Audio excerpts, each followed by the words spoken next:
Alors, il y a en politique, lorsque un communicant s'exprime, il y a des messages clairs, des messages, mais aussi des messages latents. Ce que le camarade voulait dire en sibylline, c'est que nous avons atteint un score honorable. Parce que lorsqu'il évoque la caution, c'est le volet financier, c'est ce qui est plus visible. Mais lorsqu'il dit que nous avons pu récupérer la caution, en fait, il est en train de dire en sibylline que nous avons atteint un score honorable qui mérite quand même que nous soyons encouragés. Parce que nous partions avec moins de 100 conseillers, nous avons eu plus de 100 électeurs. Nous partions avec 67, il me semble, nous avons eu 116 voix.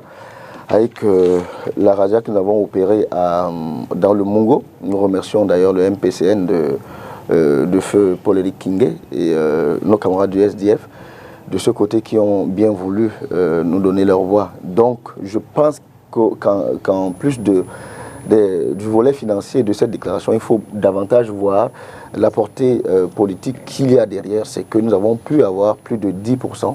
Ce n'était pas ça l'objectif, mais on accepte qu'on a été battu, mais bon, on se dit, parti de là où on était, on se dit qu'on a fait mieux.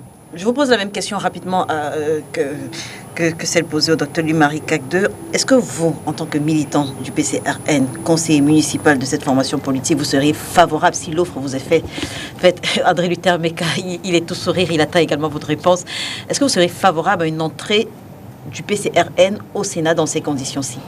Alors, je dirais que la question n'a pas encore été posée, à ma connaissance, au parti. Oui. Mais en ce qui me concerne, et là je donne un avis personnel, bien entendu. Permettez que ce soit donc entre guillemets et que le parti ne se sente pas impliqué dans cette déclaration. Personnellement, pour quelqu'un qui sort de l'ère géographique de Augustin Frédéric Kodok, de Hogmenlén et autres, je sais que on ne pactise pas avec le diable. Et il est une anecdote dans la cosmogonie Bassa qui dit que lorsque tu manges sur une même table avec le fantôme, alors que vous n'avez pas encore fini ce qui vous a été servi par la bonne dame sur la table, le fantôme est déjà en train de piquer quelques morceaux dans la cuisine, dans la marmite qui est restée à la cuisine.